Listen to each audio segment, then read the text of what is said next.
कौशिक सुनहु मन देव बालक कुटिल काल बस निज कुल घालक भानुवंश राकेश कलंकु निपट निरंकुश अबुध असंकु। है कौशिक।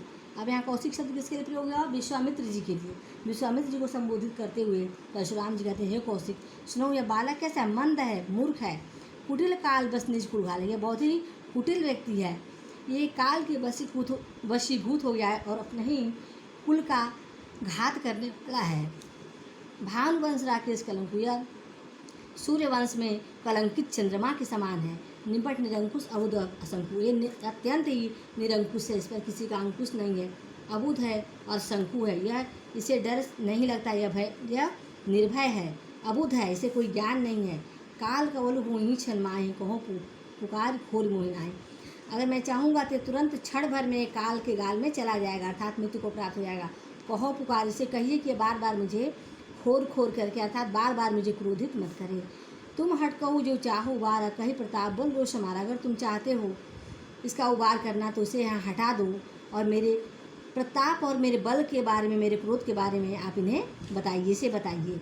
लखन कहूँ मुनि सुयश तुम्हारा, तुम्हें अक्षत को बरने पाए। इस पर लक्ष्मण जी कहते हैं कि हे मुनि, आपके यश को कौन नहीं जानता है और कौन अक्षत को बरने पर? आपकी वर्णन तो सभी जानते हैं, कौन वर्णन आपका कर सकता है? आप अपने मुँह तुम आपन करनी, बार अनेक भात गोभरनी। अपने मुँह आपने अपनी बड़ाई कई बार की है, अनेकों बार आप इस सभा में कर चुके हैं। नहीं संतोष तपुन कछ खाऊ जन निसरूप दूसरा दुख। अगर अभी भी आपको संतोष नहीं हुआ है अपना बखान करते करते, तो फिर से कुछ कहिए, इसमें क्रोध को रोकिए मत। वीर व्रति तुम धीरे छोवा, गारी देत न पावो शोभा। हे वीरता के व्रत को धारण करने वाले, आपका यह जो है धैर्य समाप्त हो रहा है और आप धैर्य को खो रहे हैं, ये अच्छा नहीं लग रहा है। और गाली देते हुए आपके शब्द शोभा नहीं देते हैं। सुर समर करनी करहीं कहीं न जना महिया, विद्यमान रड पाई कायर कथे प्रताप। जो सूर माने जो योद्धा होते हैं, वह समर माने कहते हैं युद्ध भूमि में अपनी वीरता का बखान नहीं करते हैं, बल्कि क्या करते हैं? शत्रु को पा करके वह उससे युद्ध करते हैं। जो कायर व्यक्ति होता है वह अपना बखान शत्रु को सामने पा करके और करता है। तुम तो काल हाँक जनलावा, बार बार मुहिलाग बुलावा। सुनत लखन के वचन कठोरा, पर सुधार धरेव कर घोरा। तुम तो काल हाँक जनलावा, बार बार मुहि लाग बुलावा। आप तो जैसे बार बार आवाज़ लगाकर मेरे लिए मेरी मृत्यु को बुला रहे हैं। अब इस बात को सुन करके, लक्ष्मण जी की कठोर बात को सुन करके परशुराम जी क्रोधित हो गए और अपने फरसे को उठा करके धरेव कर घोरा जो है बहुत तेज गर्जना की और कहा, अब जनदेव दोष मोह लोगी। हे सभा में बैठे हुए लोग, अब आप हमें कोई दोष मत दीजिएगा। कटुबादी बालक बद जोग, ये जो बालक है जो कड़वा बोल रहा है यह बद के योग्य है। बालक बोली बहुत मैं बाँचा, अब ये उम्र निहार बासाचा। बच्चा बालक समझ करके, छोटा समझ करके मैंने इसे बहुत बचाया, लेकिन लगता है अब यह मरने को उतारू हो गया है। यह सत्य है कि अब यह मरना चाहता है। कौशिक कहा क्षमी अपराधो, बाल दोष गुण गहन साधु।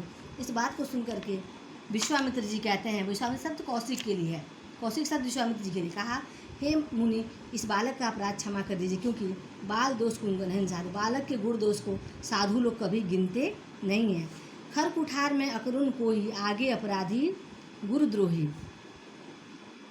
अब इसे देखिए, अब इसमें जो है कहते हैं कि परशुराम जी बोले कि तीखी धार से कुठार और मुझ दया रहित और क्रोधी के सम्मुख यह गुरुद्रोही उत्तर दे रहा है। यहाँ कहते हैं कि खर कुठार में गुरुद्रोही, मैं जो है बहुत कठोर व्यक्ति हूँ और मेरे सामने बार बार यह अपराधी जो है गुरुद्रोही उत्तर दे रहा है।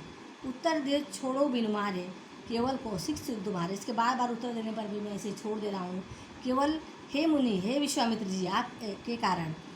न तो यही काटी कुठार कठोरी, बुरी उन्होंने होते हुए श्रम थोड़। नहीं तो मैं अभी तक इसको काट दिया होता अपने कुठार से, अपने फरसे से, और जल्द ही भगवान शिव के रीढ़ से उरीढ़ हो जाता। गाध सून न का हृदय हसी, मुनि हरे सोच, मैं खांड नौक में अजहू न बूझबू। इस बात को सुनकर के गाधी माता का नाम था विश्वामित्र जी के। सु माने सुत, गाधीसु माने गाधी के पुत्र। विश्वामित्र जी अपने मन में हंस करके यह कहते हैं कि मुनि को जो है चारों तरफ सावन की हरियाली दिखाई, हर तरफ हरा ही हरा नजर है। जैसे सावन में कोई व्यक्ति अगर अंधा हो जाता है और उसकी आंखें चली जाती हैं, तो उसे लगता है कि चारों तरफ अभी भी हरियाली ही होगी। शायद इनको भी वही लग रहा है कि चारों तरफ जितने भी राजा हैं, जितने हैं, सभी इनके डर से डरते ही हैं। अयमय खांड, यह वो नहीं जानते हैं कि यह लोहे की बनी हुई खांड है। खांड माने चीनी, ना कि ऊँख की बनी हुई जो मुंह में जाते ही गल जाएगी। अजहू न बूझ अबूझ, अभी भी यह राम और लक्ष्मण को समझ नहीं पा रहे हैं।